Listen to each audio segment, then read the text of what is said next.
Nella provincia di Treviso abbiamo raggiunto un ottimo risultato soprattutto con la Lidl. Oggi la Lidl di Conegliano hanno aderito al 100%, per cui non è stata aperta al pubblico. Un segnale di come per tanti addetti alla grande distribuzione della marca del Veneto non sia possibile pensare di scambiare un aumento salariale con maggiore flessibilità nei turni di lavoro.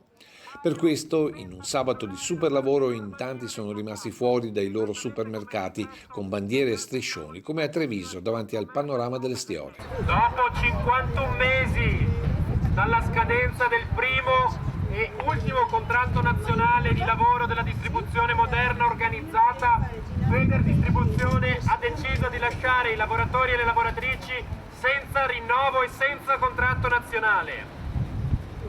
La DMO e le aziende del settore ci propongono di modificare il rinnovo del contratto chiedendoci di scambiare diritti in cambio di salario.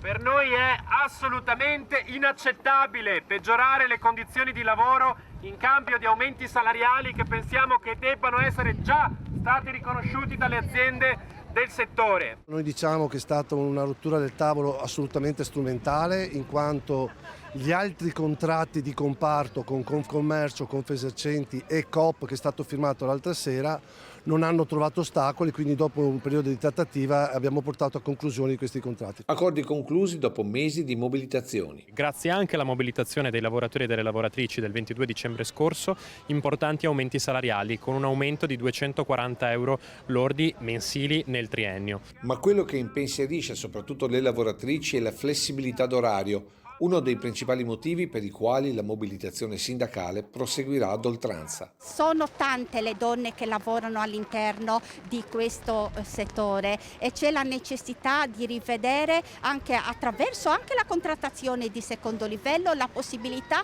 di conciliare tempi di vita e di lavoro. Oggi ci sono tante richieste di personale perché molti giovani non vogliono lavorare in questo settore, molte giovani, proprio perché hanno difficoltà a conciliare tempi di vita e di lavoro.